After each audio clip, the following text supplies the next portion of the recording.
నా స్కూల్ డేస్లో పార్టిసిపేట్ చేసింది గుర్తొస్తుంది. నాకు కూడా స్పోర్ట్స్ అంటే ఇష్టం. రన్నింగ్లో ఎప్పుడు ఫస్ట్ ప్రైజ్ తెచ్చుకునేదాన్ని. అట్లనే కొంతమంది పేరెంట్స్ ఇప్పటికీ కూడా స్పోర్ట్స్ అంటే అది అవసరం లేదు, మా పిల్లలు ఉత్త చదువుకుంటే చాలన్నట్టు ఆలోచిస్తారు. కానీ చదువుతో పాటు స్పోర్ట్స్ అనేది కూడా చాలా ఇంపార్టెంట్.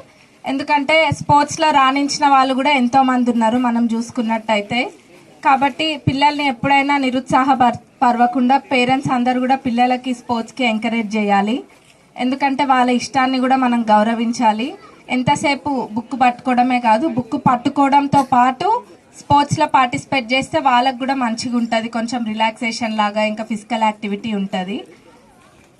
ఇంకా ఇక్కడ మీరందరూ కూడా ఇప్పుడు 67th బేస్బాల్ ఛాంపియన్షిప్, మీ అందరూ ఎవరెవరు అయితే కష్టపడ్డారో అందరూ కూడా గెలవాలని కోరుకుంటున్నాం. ఇట్లనే ఇదే తీరుగా ఇంకా రాబోయే రోజులలో మా కాన్స్టిట్యున్సీలో అయినా కానీ లేకపోతే మన స్టేట్లో అయినా స్పోర్ట్స్కి ప్రాధాన్యతనిస్తూ ఇట్లా ముందుకు తీసుకెళ్లాలని కోరుకుంటున్నాం. Thank you.